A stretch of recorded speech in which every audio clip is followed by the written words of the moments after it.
It's clearly aliens. They're here. Aliens, American government, foreign adversary. He said he went in his backyard and he saw it right above him the size of a car. People no longer believe whatever the government says. I know for sure it's not the government. Yeah, parallel universes. I'm so pleased. To be clear, no new physics was discovered. These universes can't communicate with each other, can't interact with each other. Or is he really trying to connect to parallel universes? Parallel universes connect at Vatican. There's no party like Diddy party, is that what he said? Like LeBron, allegedly, they're trying to get the tape of him that's going on the black market. Portals opening up multi-dimensional universes. The portal goes to a Diddy party.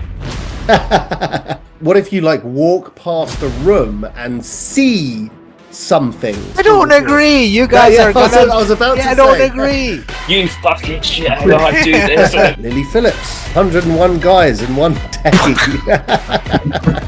She was going to sleep with 100 guys in one day. She slept with 903 or something. You pound 1,000 guys. Every guy gets 43 seconds. Did Steve Jobs do all of this? If he didn't invent the iPhone, we wouldn't have social media and this wouldn't have happened. Welcome to What's the Deal, the podcast that dives headfirst into the biggest stories and most intriguing topics from around the world. From breaking news to the weird and the wonderful. We got it all covered with maybe a fresh perspective and even a bit of a twist. With me today, of course, my co-host. We've got Dr. Alex Mayer in the house, former NASA scientist, jumped out of NASA to start the first business he ever started, which was Zeus. Built it up, sold it off in 2019 for 258 mil. Not a bad day at the office. Since then, done over $700 million in ad spend, grossed well over $1 billion online, plus all of the other cool things he's done. We got Matt Duffin in the house as well, our other co-host, who has spent 16 years transforming cutting-edge technology into real-world impact, from pioneering blockchain at one of Europe's biggest banks and driving AI innovation at Deal.ai. So he's a master at demystifying complex text for CEOs and developers.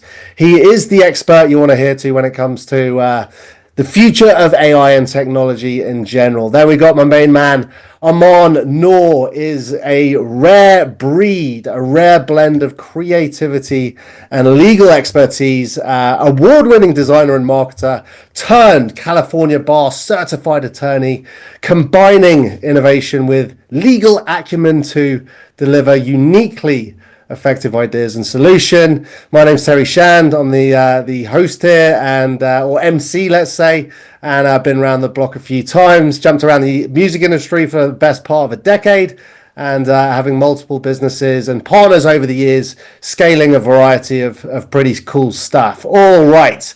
With that said, guys, how are we feeling today? Good, man. Let's Pretty go. good. What you got for us? All right, well, we got a lot on the agenda today. Drones, AI, the Pope, a lot of different stuff. So it was a random sentence. What, the portals?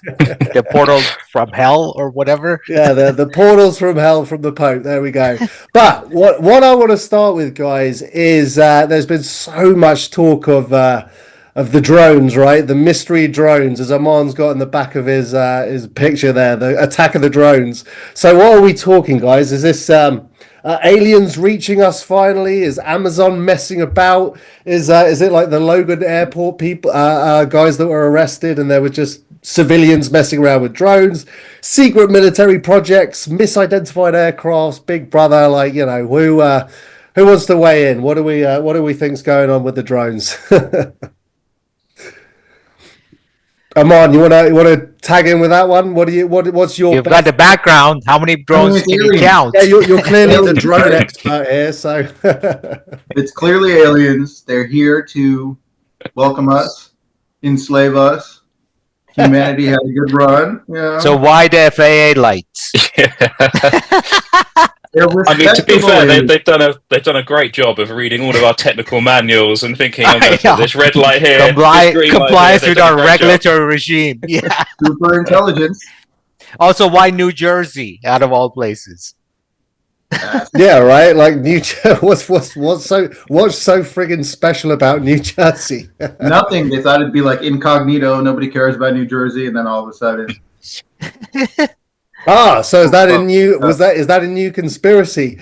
Is New Jersey secretly doing it just to put New Jersey back on the map? Because the last thing that happened to New Jersey was the Jersey Shore, and we're like, all right, well, New Jersey needs something new. What about drone attacks? I mean, what are the Could be. potential explanations? Aliens, American government, foreign adversary. All of these, yeah, exactly. Aliens, is it Amazon? Is it just people messing around? Like, if you guys heard of that, the Logan Airport, people like, what's going on? They landed planes and they arrested 2 guys because it was just civilians. And then people are talking about, like, is it secret military surveillance, Big Brother? And then Elon posted that funny thing. I don't know if you guys saw that post. I should try and dig it up. It's how people are identifying these drones, and it's got a picture of a jumbo jet all the way down to like a helicopter, 20 images, and it also All of them are drone. drones. I mean, have you seen the footages? They all look like either planes or, helicopter. I saw one that was clearly a helicopter.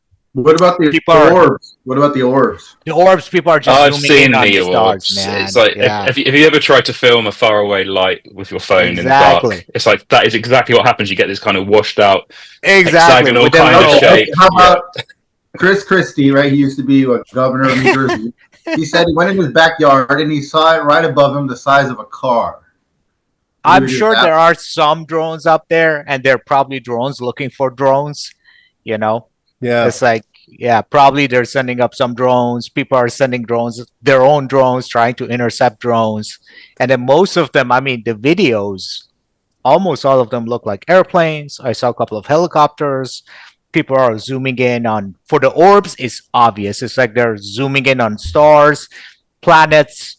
One looked like ISS, International Space Station. I mean, there's a lot of things in the sky. If you zoom in, you see the orb. It's like, I'm like, I don't know. And some of them could be incoming traffic. Why is it in 2024, nearly 2025, it's still like people are taking these videos on a potato?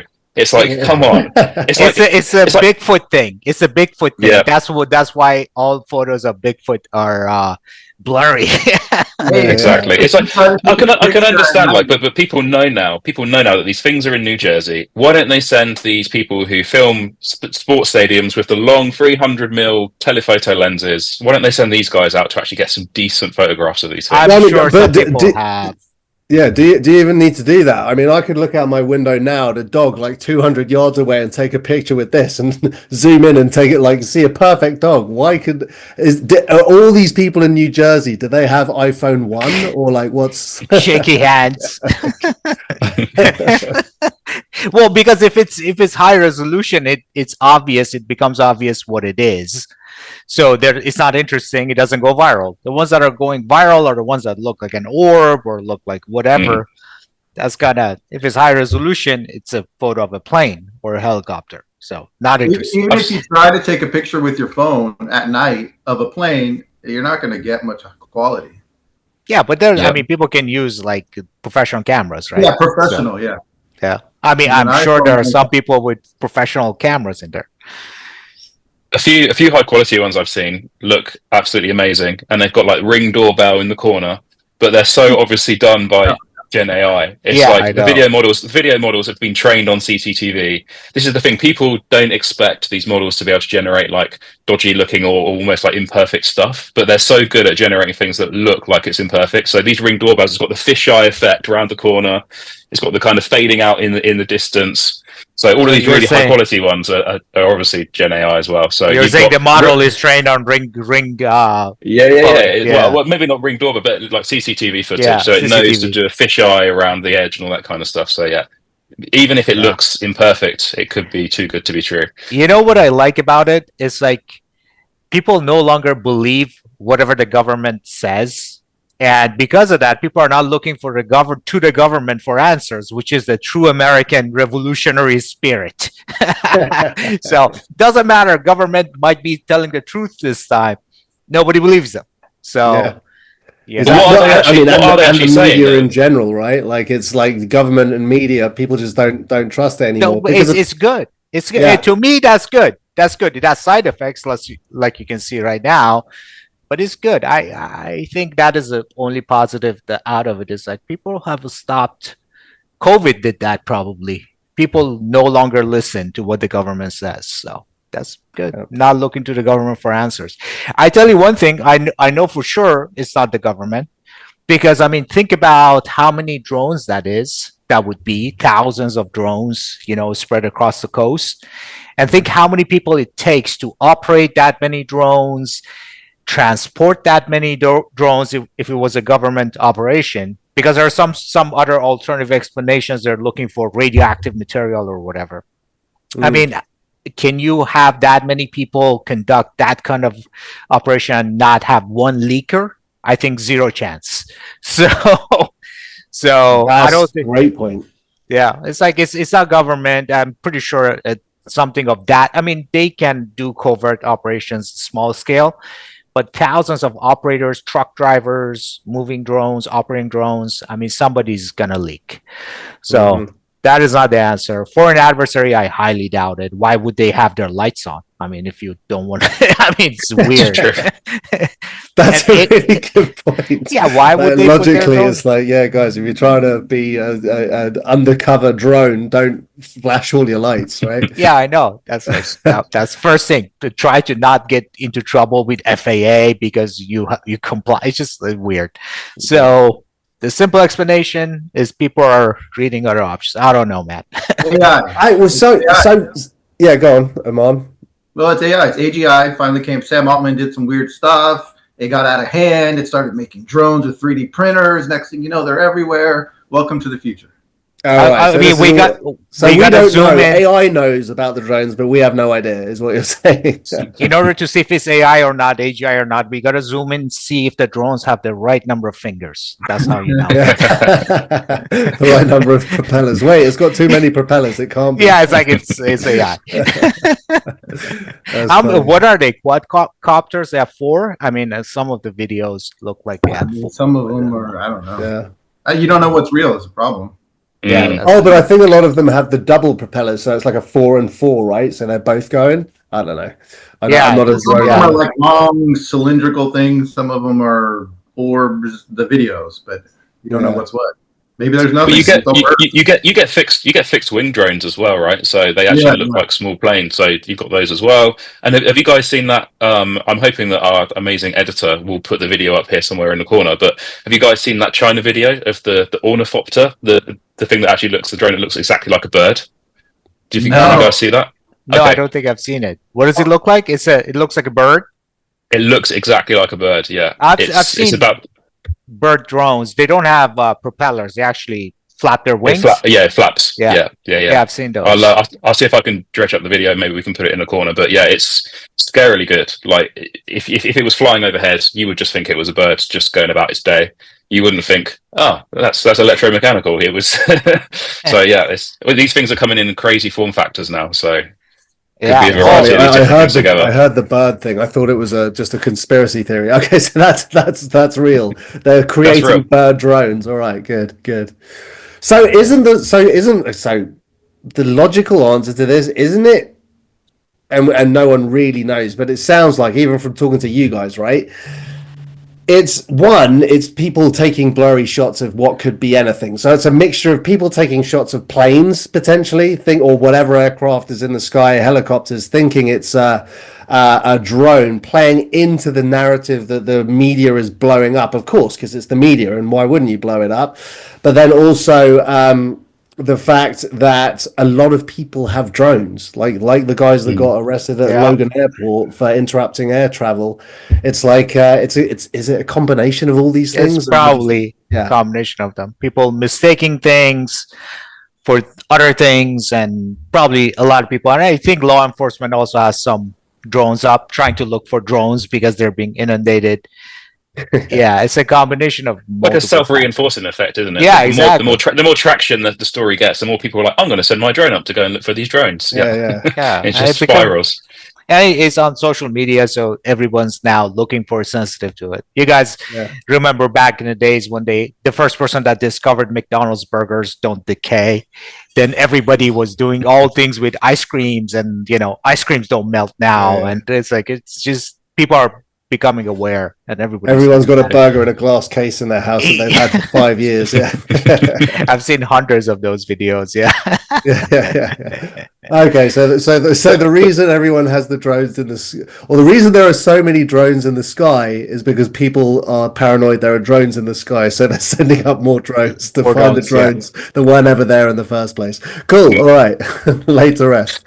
So all right. I don't know if you guys have seen as well. I mean, this is quite an kind of Anglo language kind of thing, right? So you look at this map of the world, and there's this map from like 1950 to 2016 or something like that, and the world's dark except there's loads of pinpricks of light lit up like a Christmas tree all over the US and all over the UK, and kind of like the rest of the world is dark, and it's a map of UFO sightings. It seems to be a specifically US and UK phenomenon where it's not really reported elsewhere. Yeah. It's really. I'll see if I can find the map, but it's interesting. It seems to just be US and UK that seems to find. So we have 2 Brits on this call. So you guys also have UFO abductions? Yeah. Well, we had overflights. So late November, the 27th of November, for a couple of weeks, we had a lot of drones flying over US air bases in the UK as well. Yeah, I saw that. Kind of at the same time, or just kind of preceded what's happening in New Jersey as well. So maybe we were a test case for whatever's happening there.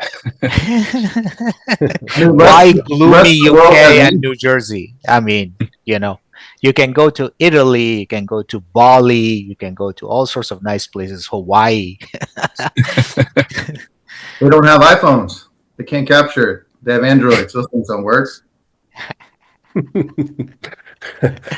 I love the picture in the back, Oman. You're already bowing down to the drone overlords. I'm nice to the drones. I'm nice to the AI, just in case.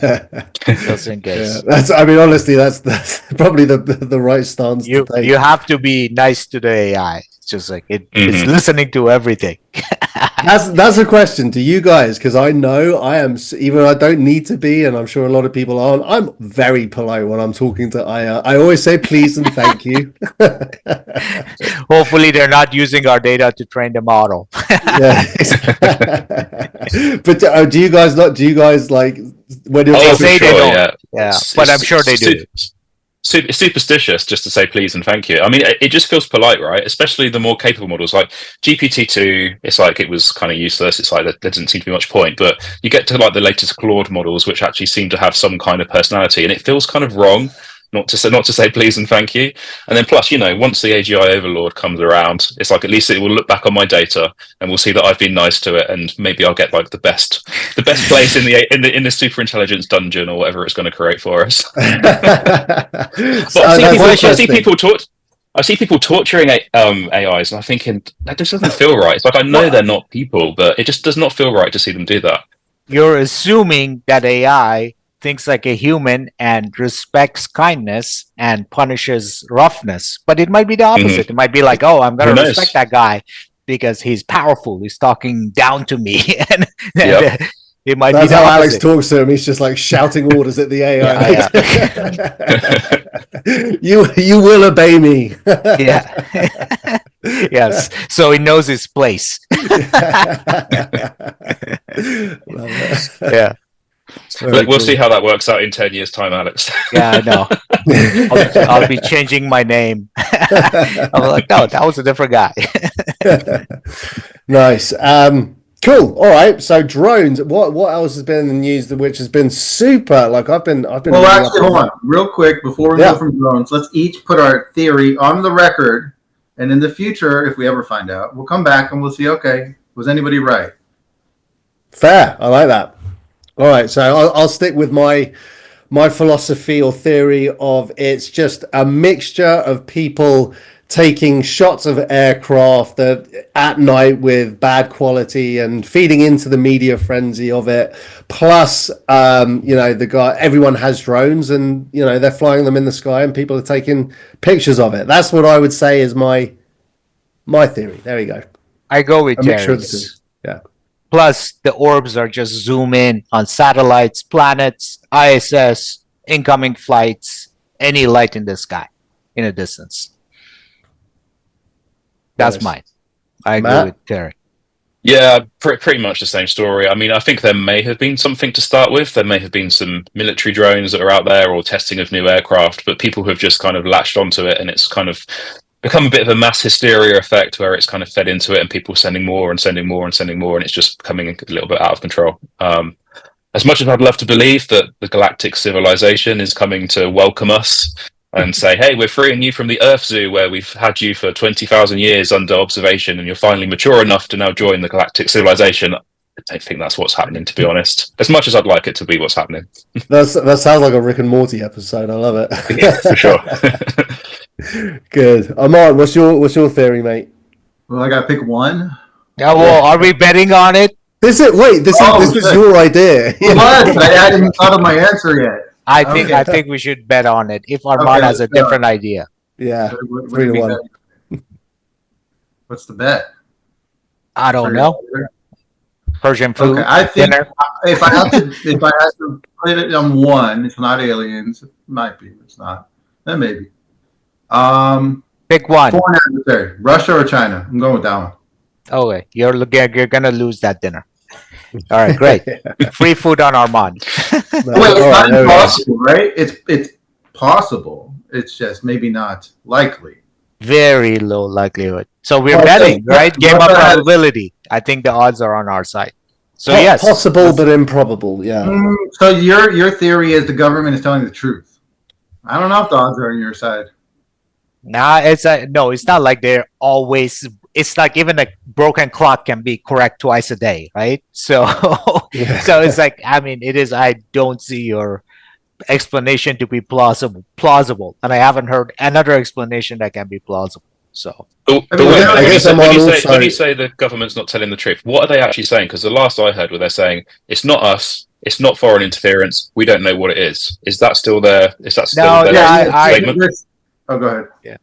No, they said pretty much what we have said. Believe it or not, that it is people misidentifying things as things and other things, and there are some drones up there from people who have drones. So that's Okay. But it makes a good story, right? So let's, it doesn't make a good story. A better story is like aliens are here. The green men are flying drones over our head, or it's like even foreign adversary or whatever. It's just not interesting. I think the actual explanation is not interesting. So the alternative explanations are more interesting. Therefore, everybody wants to believe in the most interesting explanation. Yeah, it's funny. Like alien civilizations have advanced to a technology where they've developed drones The that look quadcopter. exactly like yeah, ours. I know exactly. With FAA license, they're quadcopters, so they traverse the universe, jump galaxies or stars to come and hover in our atmosphere with a quadcopter. I mean, come on. Okay, alternative. You know what? It's so insane that's probably what they did do, thinking that we'll think like, oh, of course not. Yeah. Yeah, and Armand, to be fair, like he's basically our in-house conspiracy theorist, so he's always got to take one of those angles. Hey, they're usually right these days. Yeah, exactly. Good. All right, so super interesting topic, which I'm pretty sure I've got a good grasp on, because we're talking quantum computing. Is the Google quantum chip now named Willow, right?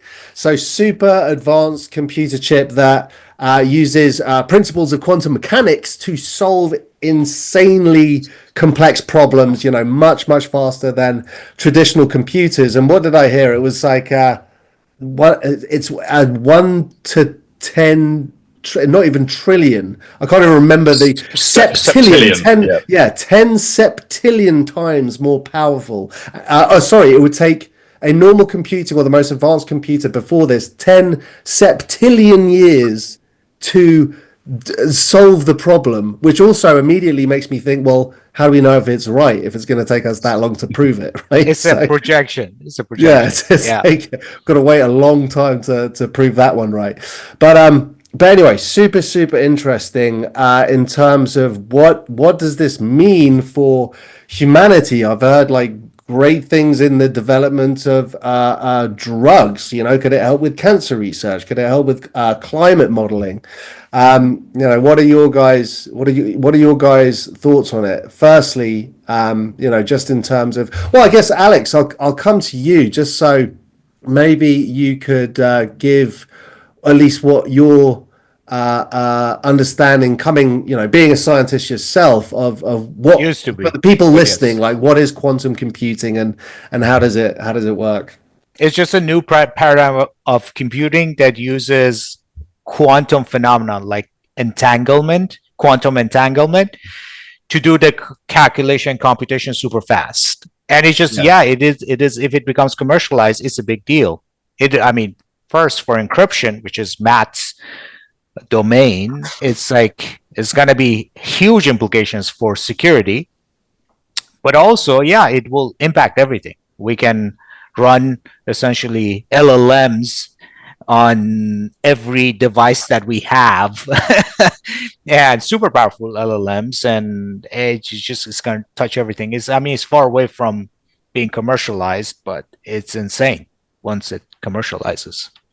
Yeah, I've heard it's still, this is the first major leap and bound, but it's still, in terms of being accessible, we're still like 5 or 6 years away from it being implemented into, let's say, the mainstream. And so Matt, I guess this is also your area. What are your thoughts on it? Are you excited by it? What's the deal? Yeah, it's an impressive increase. So I think it was in 2017, 2018. They released what they called Sycamore, which was the version before this, and that had something like 52 qubits. So just how a bit in a normal computer is represents the smallest piece of information you can store, you have qubits, which are quantum bits, which does the work in quantum computers. So they've doubled the number of qubits, which doesn't sound like a lot, but actually there's a lot of engineering practicalities that they've had to go through to achieve that.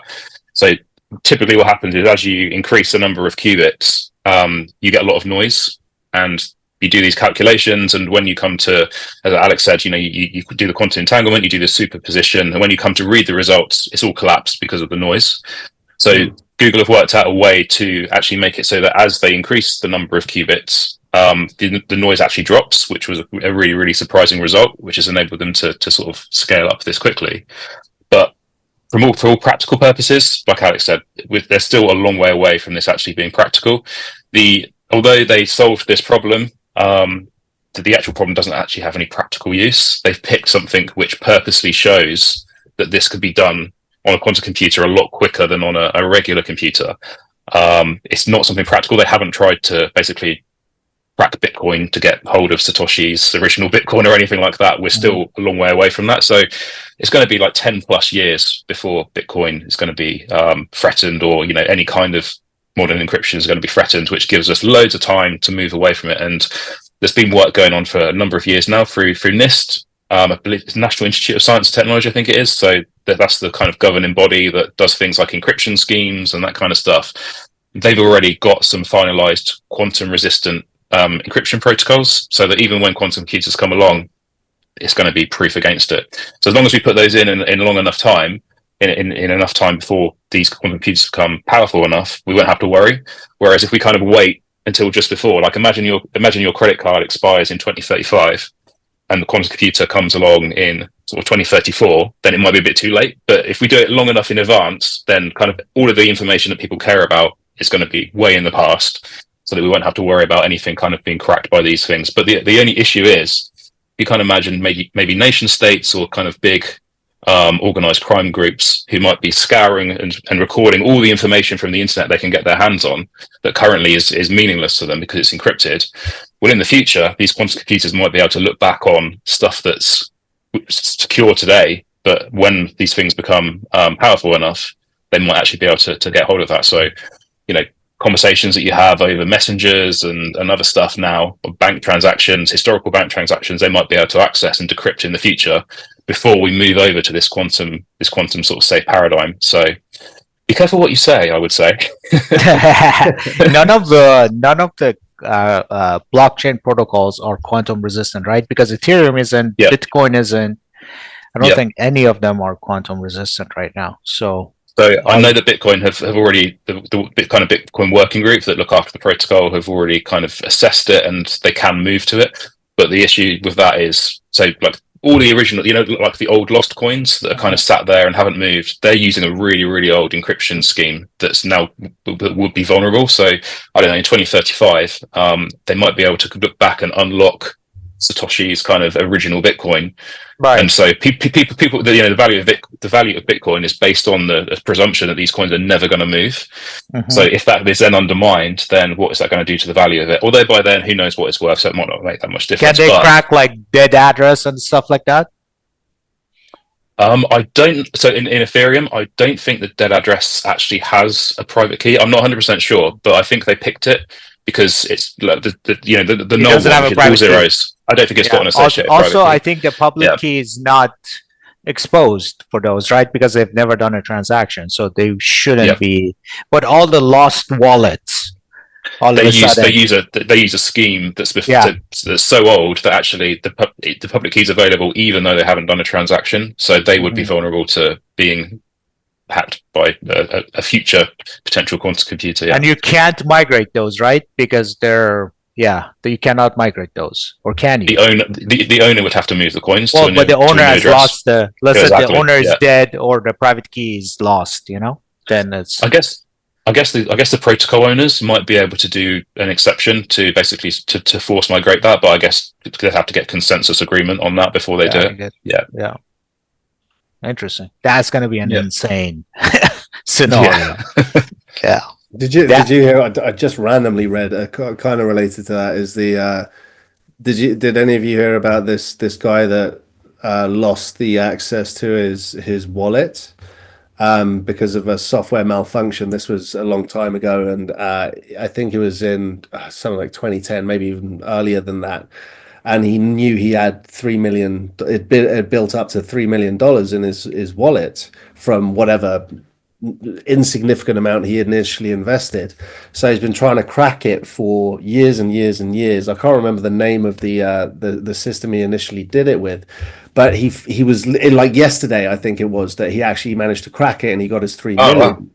By cracked the software platform that had his private key stored. Is that correct? Yeah. Correct. It was $3 million, and that he employed so many different people to try and crack it, and it was insane people to try and get into this because it's $3 million, right? Mm-hmm. And the way they eventually did it was they actually recreated the entire system and started generating passwords again. And one of the passwords it generated was the original one because they literally replicated the system and generated it again. So it sounds like it's got like a dodgy random number generator in it or something like that. So it's not truly generating random passwords. Yeah. Okay. Yeah. So it was like randomly generating password, but when you replicated the system exactly, it generated the same password. And then after 10 years, it was actually able to crack it in. Anyway, like a predictable number generator then, rather than a random one. I guess. Exactly. But, predictably random. Exactly. Well, that's almost a lot of random number generators back in the days, at least. Like that. But there's this guy here in the UK who's been trying to do this for years, and his stash has kind of grown and grown and grown over the years. I think he's now up to hundreds of millions. But basically, he threw away his hard drive by accident when he was taking apart and changing his computer, which has got his private key on. But back in the day when you run your own Bitcoin client, and you've got like a wallet file. Like he literally has his wallet file on this hard disk. It's ended up in the landfill. And he's been petitioning the local council to let him go and basically dig to try and find his hard disk, and they've been rejecting him on health and safety grounds, and he's been getting more and more back as obviously the price of Bitcoin's gone up. He's got more and more backing, and this backing is increased, and they've submitted plans about how they're going to safely remediate all of this garbage and try and find his disk, and they're still saying no. So I think he's now at the stage where he's preparing like a court challenge to actually say, I want to dig up this disk. I mean, it's not guaranteed. I mean, the platters might have rotted or whatever else, but these things are pretty resistant, so he might eventually find it. But yeah, hundreds of millions are on the line for this guy just because he threw this thing out by mistake. That's insane. Talk about a life mission. He's like, how do I get that back? Buy the landfill. That's what he should do. Although it might be public landfill, right? Not sure, but that's a potential. He could get venture or investment Yeah, backing I to know. actually buy the thing. Yeah, Buy the thing. It's a very good point. Yeah. Well, interesting. So with the coming back to the quantum chip here, do you know anything, Matt, about the potential capabilities for, like, are we anywhere near? We've said 5 or 6 years out until we can actually apply it in real world scenarios.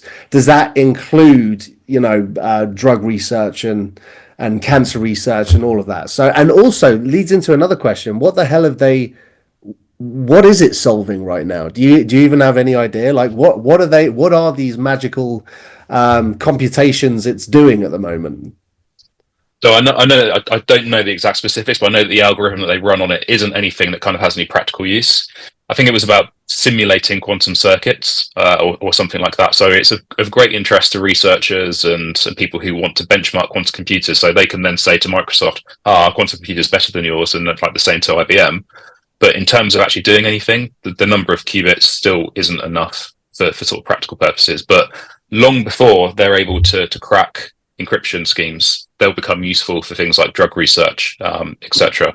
So what they're particularly good at is obviously modeling sort of quantum phenomena. So if you want to get like a really, really fine-grained understanding about how, I don't know, two different things interact, like say a drug and a drug target in your body, then they'll be really, really good at modeling those interactions. So we're getting better with normal computers. Like you've probably heard of AlphaFold, the Google thing, which can model a protein that won the Nobel Prize this year. But when it actually comes to really fine-grained interactions, that's not accurate enough, whereas the quantum computers may be able to predict things at a much finer level. So that will happen long before they can crack encryption. So they'll have practical purposes. Probably sort of 5-6 years out, but to be fair, like I've been looking at quantum computers since 2014, and it's been one of those things that it's going to be 5 or 6 years out. 5 or 6. Same with fusion, where it's almost 50 years away, right? But this is probably the most exciting piece of news about quantum computers for a long time. So it might actually get us over that hump. Yeah. Until Elon jumps in, and it'll be like 3 years, right? Yeah. But saying that, like that's actually related to the just triggered my memory. And then I also want to talk about, I remembered why I really wanted to talk about this so much is also, do you know anything about this theory about parallel universes? No, not this. Not this. It doesn't prove parallel. I saw it. I think it was in their press release. I'm like, come on, Google. It's not, it doesn't disprove parallel universe at all. It's actually a quantum.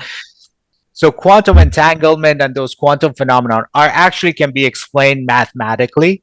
It just like precisely, and we have known about them. We know they exist. It was not a theory that needed more proof points. It's like we know, we have measured it. It's like it's all understood in the sense that we can calculate what happens. So no, it doesn't. And there are multiple explanations for why quantum entanglement, like why it happens and all that.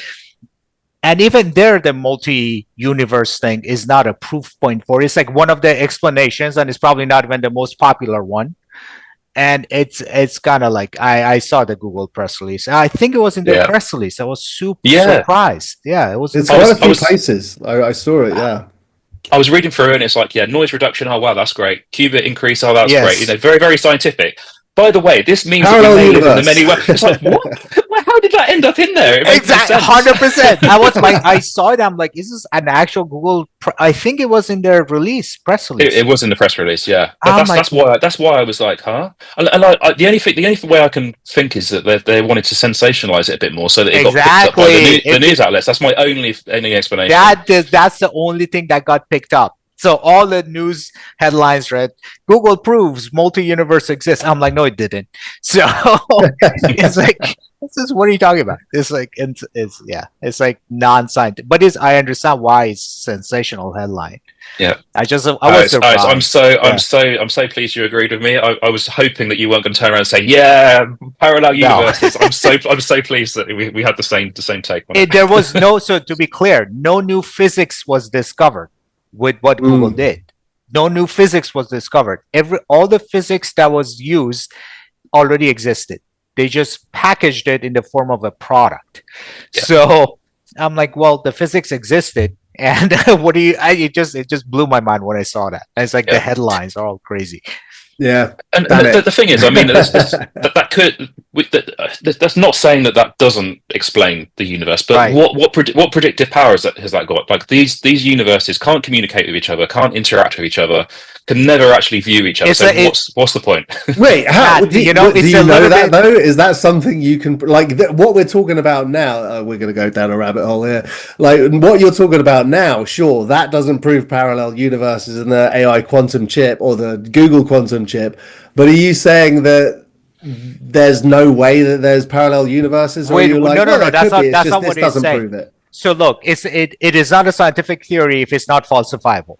So essentially, if you can falsify, it's kind of like string theory. I want to say fits that a little bit. People are coming up with all sorts of wizardry to explain why particles are in this particular mass and whatever, and you can't prove it, you can't disprove it. They've been going at it for decades now, and it's just like it's if it's not falsifiable, it's not a scientific theory. It's kind of a multi-universe thing reminds me of that. So it's like there are multiple universes that cannot communicate with each other. The particles in those universes cannot actually interact with each other. There's no way to prove or disprove it. Therefore, it is fiction. If it's not scientific theory, not falsifiable, it's fiction.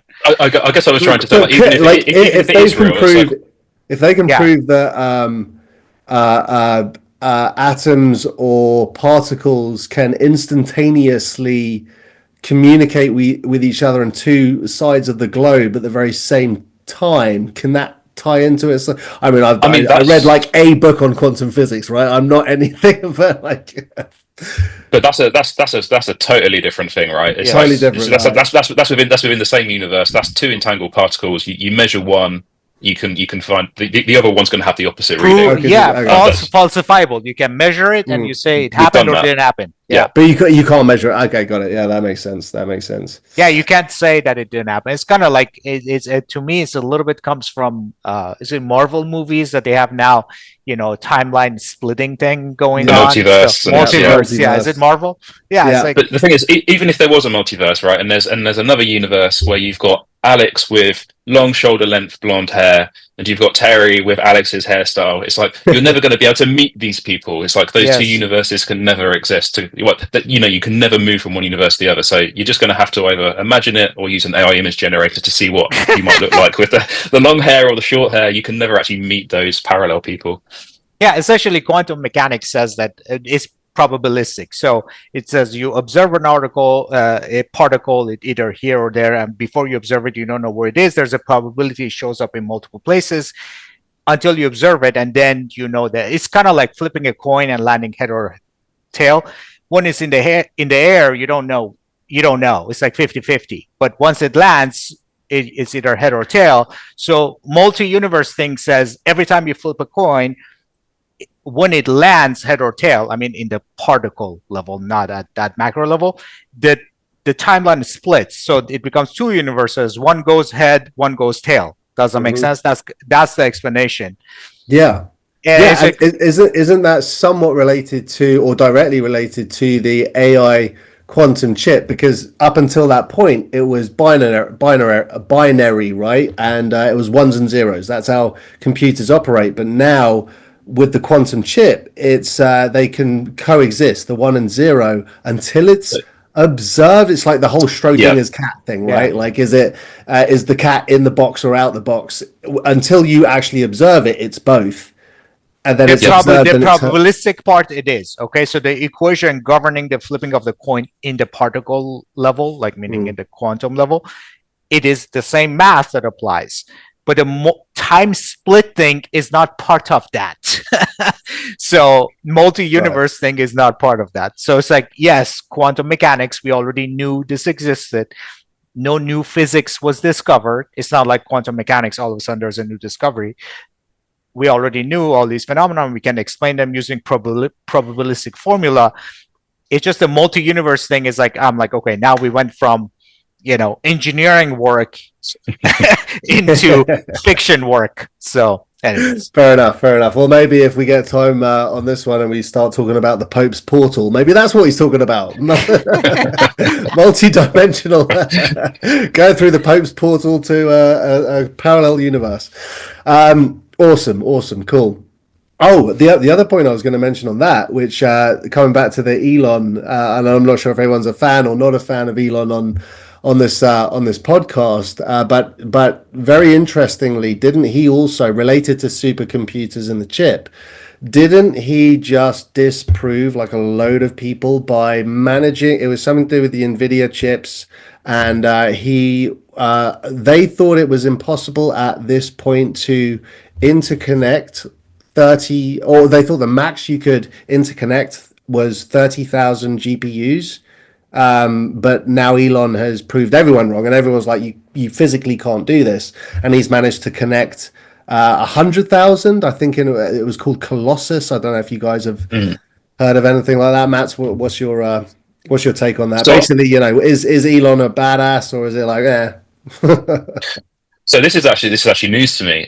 So I know about Colossus, where he built this data center in however many days, and Jensen Huang, the NVIDIA CEO, went over to him and said, "How have you done this? This should have taken you 2 years." And he did it in a matter of weeks or months or whatever it was. So I know that they've done a huge scale engineering project, which is obviously now running, and the next version of Grok is probably training right now. But yeah, I didn't know about the sort of the maximum NVIDIA GPUs, so I'll have to look into that. But yeah, it wouldn't surprise me if it was a surprise for NVIDIA and he's managed to exceed their limits somehow.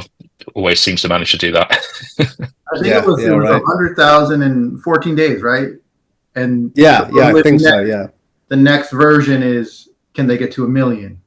That exactly. Yeah, I think I literally read that this morning. I think so. It's like brand new, hot off the press. But I just like those stories when everyone, and it doesn't have to be Elon, but I love it when people are like, "No, you definitely can't do that. It's physically impossible." And then someone comes along and they're like, "Yeah, it is."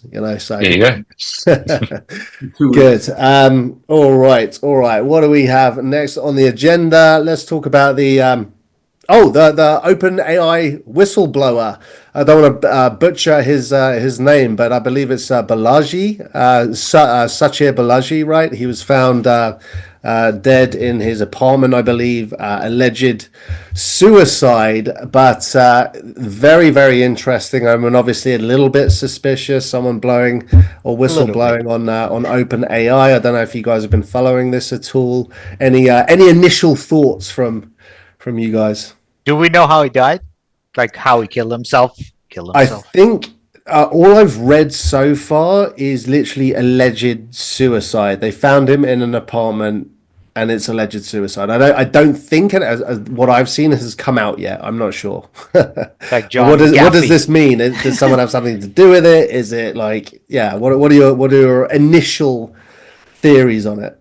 Somebody needs to do a study on average lifespan of whistleblowers. That's very true. Yeah, the more you know, the shorter you live. Yeah, I found a very interesting correlation. Yeah. And what was allegedly, what was he whistleblowing? It was something to do with like they trained their model on IP that they shouldn't have, or something like that, I think. Using data they shouldn't have. Let me try and find out. Yeah, he had a very, very strong stance on the integration of copyrighted material. And when he was experimenting, he worked on WebGPT, and then he worked on GPT-4, I believe. And he was saying that actually the models can reproduce text almost verbatim, which has kind of been proven. It was, before they put safeguards on it, you could get exact articles from the New York Times out of these models that were basically word for word correct. And he basically took a moral stance and said, "I don't think that's right. I think they shouldn't be training on things like this," and basically left the company. And then I believe it was actually the New York Times that was then launching, or has got a lawsuit pending with OpenAI and other AI providers to say, basically, you're stealing our content. OpenAI says, it's fair use. We only train on publicly available sources, and things that we've licensed, etc. So I don't know how that's exactly going to turn out. But yeah, he was basically named by the New York Times as an expert witness, or whatever you call it. I don't think he was directly classed himself as a whistleblower. I think it was more he was kind of named as a person of interest in this case. And I don't know whether or not he would have had to testify or sort of do whatever in this case. But yeah, obviously it's very sadly ended how it's ended. But it's just the timing is very suspicious. I just pulled up some stuff about it. So San Francisco police conducted a welfare check at the apartment where he was found deceased. The medical examiner ruled the death as suicide with no evidence of foul play. Suspicious. Who is this medical examiner? He was a researcher at OpenAI for nearly 4 years, contributing to projects including the development of ChatGPT. He accused OpenAI of violating US copyright laws by using protected content to train AI models like ChatGPT. He expressed concerns that such practices were detrimental to the internet and society. He said the technologies should not be allowed to do that. So shortly after his death, alleging unauthorized use of the copyrighted articles for AI training, the lawsuit. Okay, so yeah, you mentioned there's that lawsuit out.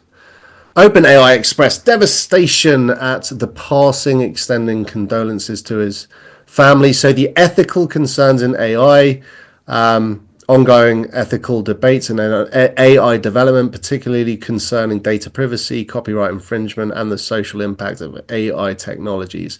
Well, it's interesting just because, I mean, it has to be correlated, right? But in what way is it correlated? Did he just feel so stressed and the hate he was getting from everyone to do it, or did someone actually pull the trigger, so to speak? Well, also, I don't know if you guys remember, maybe like a year ago, Mira, who was the old CTO, at the time they asked her, "Oh, are you guys training on public information that's copyrighted?" And she's like, "Oh, I don't know." And she's the CTO, and she has no idea what they're training on, which seemed a little suspicious. So there might have been some weird stuff going on. She quit, a bunch of other people quit. Other people, this guy's no longer quit life. So yeah, I mean, you don't know. Yeah, what's going on? Oh, so I heard that. Yeah, a lot of people have been leaving in the last few weeks, right? Yeah, months. I mean, pretty much the past year. All their top people are gone. Yeah, interesting. Listen to the whispers before we have to hear the screams, right? Yeah. Okay. If no more thought, I mentioned it. The Pope portal. Let's talk about what is this, Terry? What is this? You don't know, Matt? No. Oh wait, read the news headline. It's amazing. Yeah, it's like opening the holy door at 5 of them, right? Yeah. It's the Pope Francis. Is it actual door? What? Yeah, it's actual door that is covered with like bricks. So they're breaching the bricks. Read it. Yeah. I've got a couple of notes here. So Pope Francis will open the holy door at St. Peter's Basilica, initiating the Jubilee year, a tradition observed every 25 years to symbolize a path to salvation. And for some reason, he's doing it similar. A big part of it is symbolizing hope and renewal for inmates of the prison that's like next door to it, or something with bizarre. But people are talking about, all right, well, is this to signify just generally a spirituality burst in the world and get everyone talking? Or is he really trying to like connect to parallel universes, or actually trying to find, the? I like how parallel universes connect at Vatican. They've decided in the entire universe, 12 billion light years wide, they connect at Vatican. It's through that door, yeah. So, are those same doors ever open? I saw briefly, but I heard it happens every 25 years, but those particular doors are never opened. Is that right? Yeah. So, and people are wondering, and I didn't know this about the Pope, but apparently he's known for being a bit kind of cryptic and weird when he's like saying these things, and like it's almost like he is a media source within himself. So I think he likes to play with the media. From I don't know a lot about the Pope, right? But from what I'm reading, it's like it's actually part of his personality. He kind of keeps it a bit mystified, and I'm opening this portal, and who knows where it's going to go. So people are kind of arguing, well, is it just a symbolism of new dawn of Catholicism and connection? Is he like appealing to world leaders? Is he just trying to appease some inmates? Is he just trying to grab headlines? No one really knows quite yet, because he's been very like reserved about it. I just thought it was as an interesting one, and I'm trying to avoid some.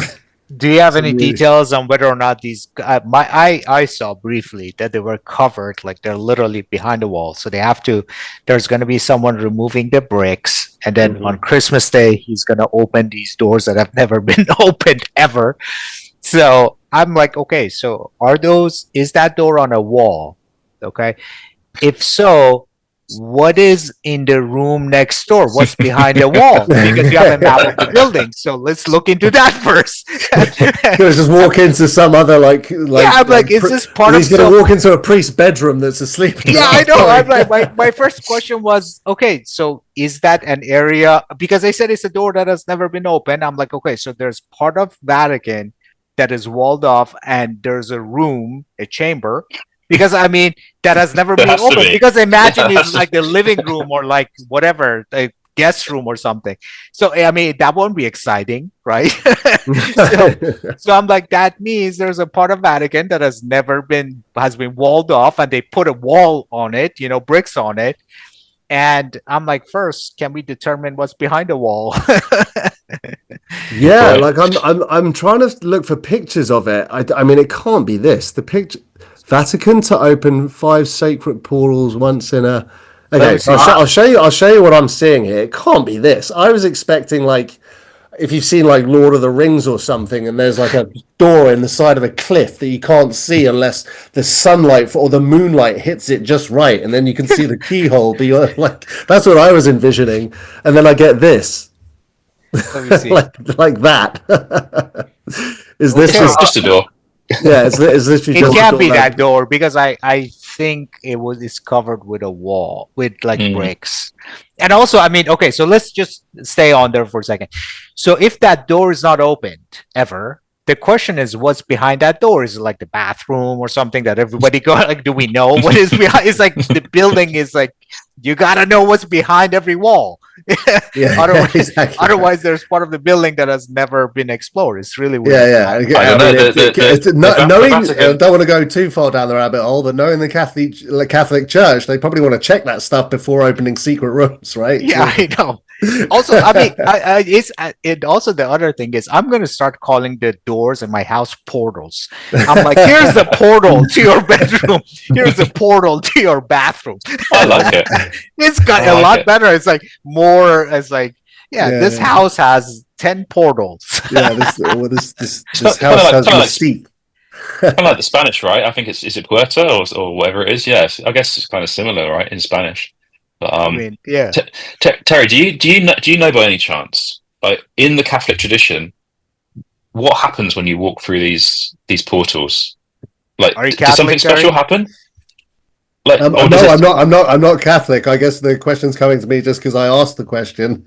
I have no idea. Yeah, like what? What is, I get it. Well, surely, funnily enough, someone's going to walk through the door. Like, what is supposed to happen to you when you walk through the door? You turn into a drone. That's a great question. That's a great question. I might Google that and see what comes up. However, or Chat GPT it, but. Funnily enough, maybe I should know that. I actually did go to a Catholic school when I was very, very young, just because it was like close by, right? Not for no other reason. Yeah, I don't know the answer to what happens when you walk through a Catholic portal. I'm just trying to work out like what the point of it is. Yeah, that's a good question. Let me see if I've got anything here. Like generally, if you have a door, it's for people to walk through. That's all I'm saying. That's all I'm saying. Like what? But surely there's some Catholic, I don't know, tradition or whatever you might call it. Yeah. Let me ask. What? Are you asking the AI? Yeah. Oh, wait. What is the purpose of the Pope's portal? I've got an answer from ChatGPT, Terry. I've got an answer. What is Passing it? through one of these doors grants you a plenary indulgence, which represents the remission of punishment for sins. So I guess it kind of absolves you of your another way sins. you can get absorbed or absolved of all of your sins. You can just walk through a door. So you don't just have to go to and say every Saturday to your priest, like, oh, I did some bad stuff. Oh, you're forgiven. Now you can also walk through portals and you're like, okay, I'm good. But only these specific portals on that specific day. Oh, just that. Okay. Not any portal. Not any Alex's portal. Portals in his house. I can't just restore a portal and be like, I'm gonna walk through this portal after this conversation. Your sins are not forgiven when you do that. Sorry to say. Good. Nice. All right. Okay. So what's let's flip the script a little bit. Jay-Z charges, right? So. Right? Why not? Let's go from Pope portals, AI chips, and supercomputers to Jay-Z. Is actually like a personal hero of mine, and now he's been thrown under the bus as well, along with the Diddies and all this kind of stuff. And Amon, you're a hip hop fan as well, right? Like, what do you? I'll go to you first. Is this just complete nonsense? Do you think there's any validation in these accusations of this nameless person that won't even name themselves? Do you think they're just trying to go after all these big guys now because sometimes they can and get away with it? Or what are your thoughts on it? It's tough because a lot of times these things are just he said, she said. But Jay-Z and Diddy were really good friends. They were seen together all the time. Diddy parties, Diddy lists, Jay-Z. Some people are saying LeBron. So I don't know. There might be something. Wait, has LeBron's name now been thrown into the mix? It's floating, yeah. Have you seen his photo of him talking about Diddy parties or whatever? No. There's no party like Diddy parties. Is that what he said? I think so. Yeah, there's video of him having fun at the Diddy parties and yeah. Damn, there must be so many people sweating at the moment. Like, I think it's all about to still like blow up. There are going to be so many names. Like, I don't know if you know, like, and the only reason I know this one is the wife is kind of following this one is like, Ashton Kutcher and Mila Kunis were married and like a really tight couple, and now she's moved out because Ashton Kutcher, who's also like a huge investor in like Uber and all of these things, like done insanely well. They've apparently separated because of something due to him being at the white party. So I think, and they know, right? They're sitting on a bunch of, or allegedly, the lawyers know a lot of factual stuff which hasn't come to light right now, because you see the guest list of all this. I don't know if anyone's looked at the guest list of who attended these white parties, but it's like a lot of people. So and it's like, so I guess an interesting question is, this is interesting. Hadn't thought about this till right now, because you can innocently go to a party. I agree. You can innocently be invited to a party. Mm-hmm. And when does it cross the line into being part of it, or not an associate? What's the word I'm looking for? Like culpable. Yeah. Where does that like? Are you a bad person just for going to a party where something bad happened, or like where is that line? Because it's pretty crazy. There's a theory going out there that on the black market they're shopping the tapes, and the people who own the tapes are trying to bid to get the tapes. Like LeBron, allegedly, they're trying to get the tape of him that's going on the black market. So allegedly, but I don't understand. Tapes you can copy. So buying the tape means nothing. Yeah. So it's like, no, this is in movies there's a USB drive and like it cannot be copied. It's a tape. So buying it, I don't know how to exactly. So from just you saying that, is that story just bullshit then? Like if there's a tape on the black, if there's a tape about anything anywhere it will be replicated a million times. Yeah, exactly. This happened in the past, though. This happened with like Pamela Anderson tape back in the when it was like late '90s or something like that. It got released. They bought the rights to the tape, and they were able to sue and get the tape taken down from anyone who put it up. So maybe that was in the '90s, dude. This is like we're in the 2020s, and we've got like Pope's portals opening up multi-dimensional universes. Like that's I'm kidding, but we've got AI supercomputers. A portal goes to a Diddy party. Oh my god, you've cracked it. The Pope's cracked it. The Diddy party has been happening. Oh my god. There are two. Let's not go down that rabbit hole. Pulling it back. That's funny. So okay, all right. So where do you think, guys, that it is implicit? Is that the word I'm looking for? Not associate, being part of something that can potentially be seen as a crime. Like, okay, I'll ask another hypothetical. What do you guys think what if you like walk past a room and see something at a party, but you leave? You leave. So that's what I think a few people said. Wait. What are you seeing? A crime? Yes. If something you terrible. see, yeah, or well, okay, something that can be that is suspicious. Yeah, that opens up another. Look, a party, drugs, drunk people, alcohol. Something suspicious. You leave. you just get out of there, and actually you hear some people saying that. I think like one of the comedians was like, "Yeah, I saw that." A lot of them. Yeah, so just like, I'm out. So, but what happens if you stay? Then you kind of like, all right, well, you knew something funny was going on. Can that be? I mean, unless somebody does something themselves, they're not culpable for it, but. It's just bad taste. Not necessarily. If you're in the room and you're just watching, you're letting it happen. I mean, you're still an accomplice on some level. Yeah, accomplice. You are an accomplice. In that scenario where like you're literally watching them drug. Yeah, if you're watching that, yes, I agree. But not if you're just in the vicinity and you didn't even know. I mean, no. Yeah. Okay. So what has anyone been to a Diddy White party? Again. I was going to say, what happens? Like, do you kind of like have a moral or at least a legal kind of duty to kind of report it if you see something like that? Like, is that how it works? Is that how you absolve yourself? Sure, yeah. I mean, if it's clear legal activity and you're right there, I mean, you're going to be an accomplice if you don't do something. Now you got to fight and say, well, I didn't know, but they were doing it right in front of you. Oh, well, but you handed them the pill. Oh, I thought it was a vitamin. I thought it was a Tic Tac. She had bad breath. Like, yeah. But it could be coercion too. Maybe there's a bodyguard with a gun, and you think they're going to shoot you if you don't hand them the pill that you don't know what it is. It gets complicated. Yeah, fair enough. It's too. I mean, you can't really draw a line, right? It's case by case, and you got to have the defense and see what. Well, I think allegedly their theory is he put GHB or something in the oil, the baby oil, and then when the famous baby oils. What is GHB? I don't know. It's like isn't it the date rape drug? It's like that, yeah. I think it's just a drug people take recreationally, but can also be used like the date rape drug. So does it go through the skin or something?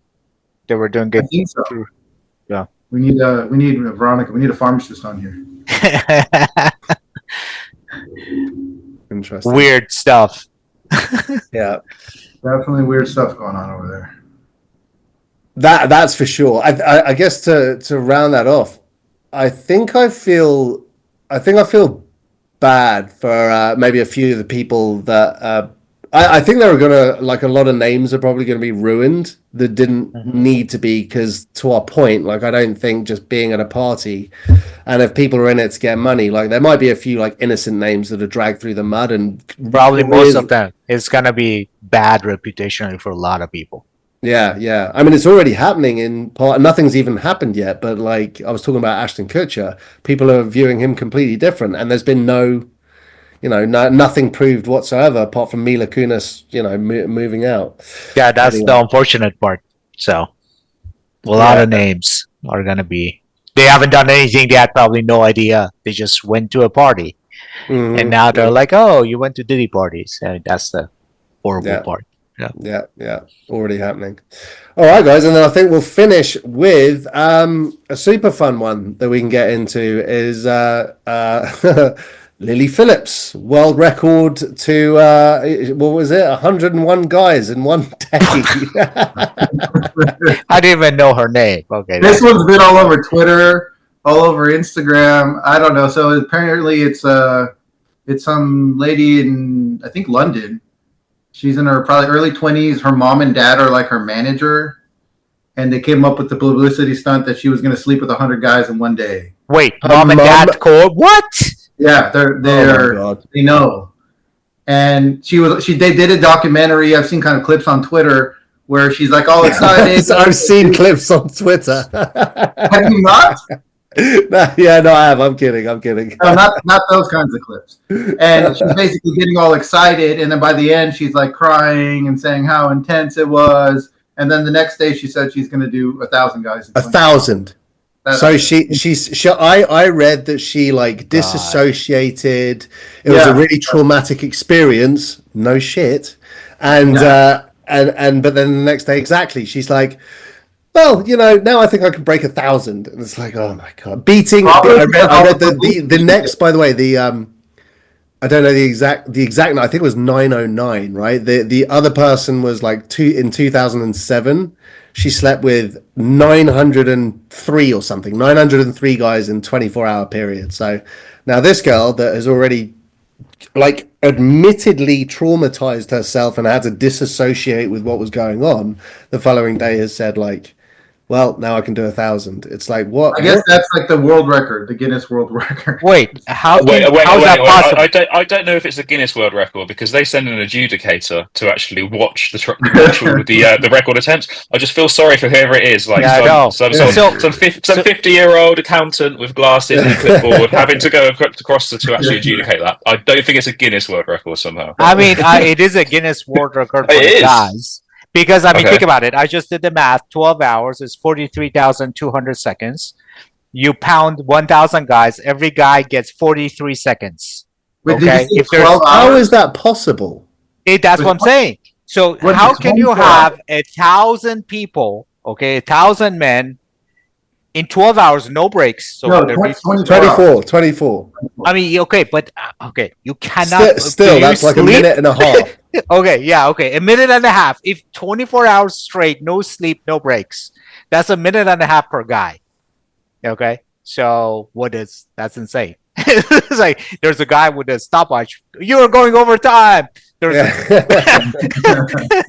just grabbing him and throwing him away. There's just a line of people waiting. Yeah, it just raises so many freaking questions. Like what? Well, ow. I was going to say what's happening to, but this already happened in 2007, like 15 years ago. It's just now it's Steve Jobs' fault. Did Steve Jobs do all of this? If he didn't invent the iPhone, we wouldn't have social media, and then this wouldn't have happened. It's Steve Jobs' fault.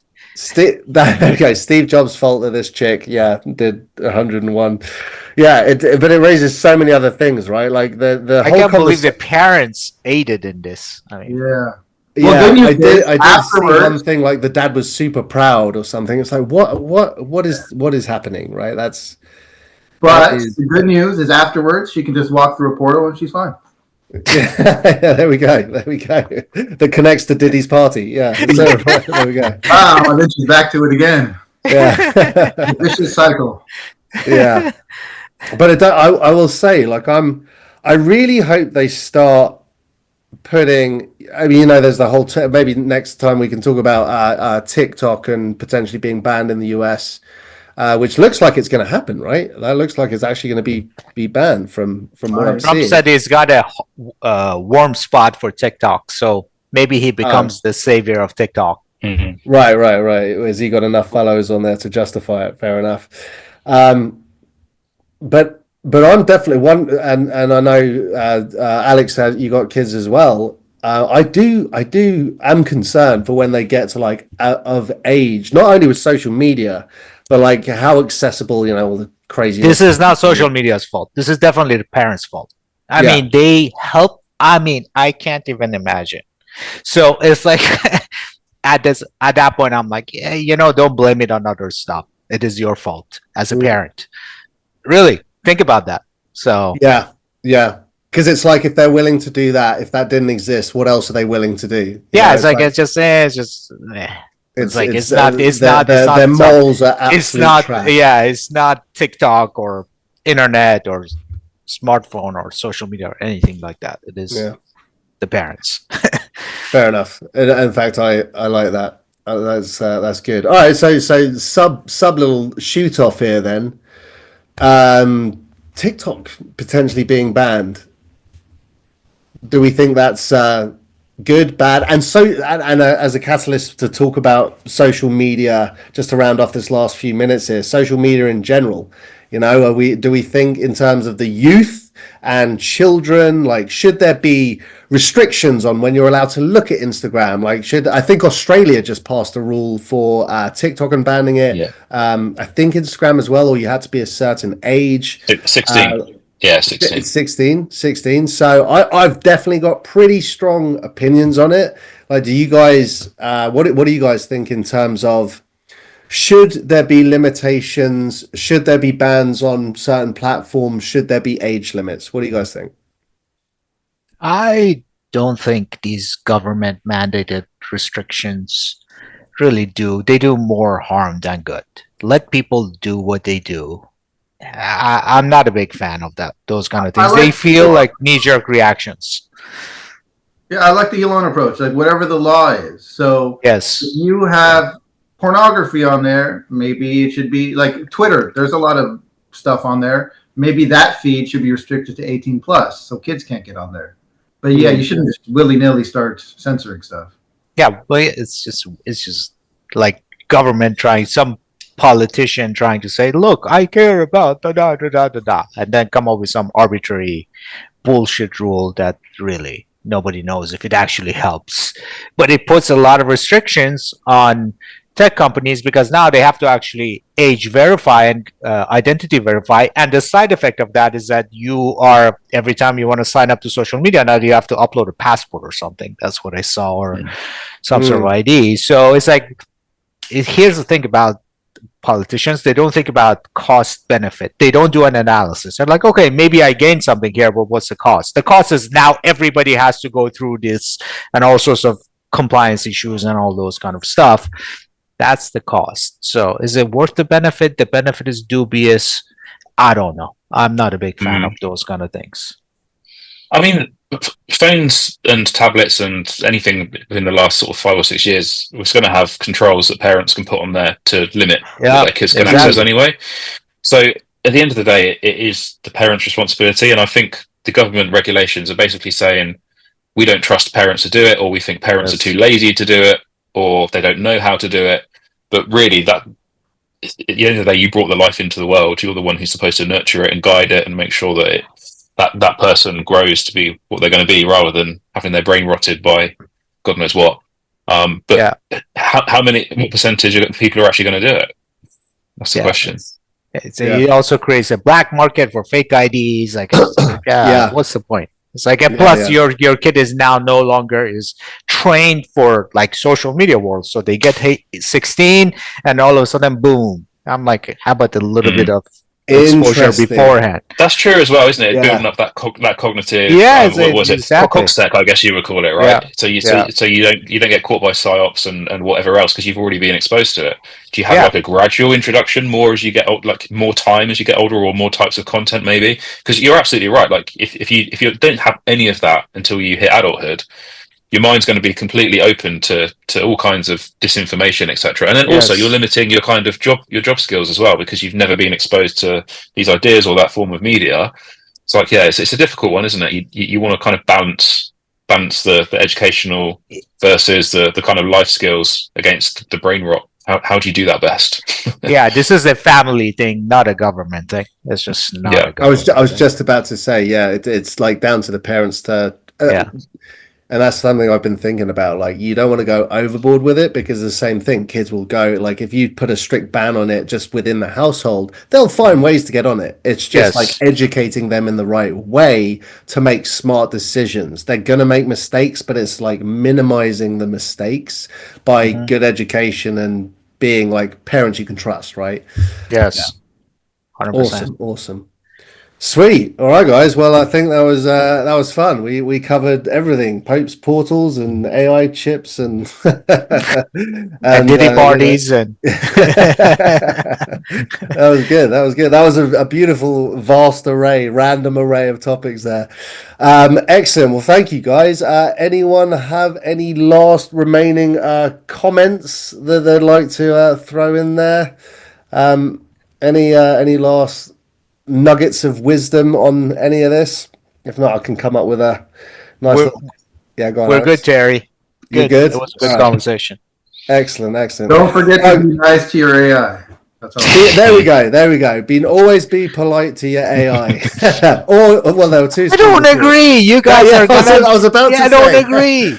You gotta establish that we are the masters of AI, not the other way around. I don't agree. I like to say please and thank you. Alex just screams orders. It's the two. we need to do some empirical testing, right? We need to have the same prompt. And at the beginning, it's like, please could you do this? Thank you for doing this. You fucking shit AI, do this. See which one comes back with the best results. 100%. Love it. Good thing to end on. All right. Well, thanks AI. Cheers, guys, and see you on the next one. Cheers. See ya. Bye. Bye.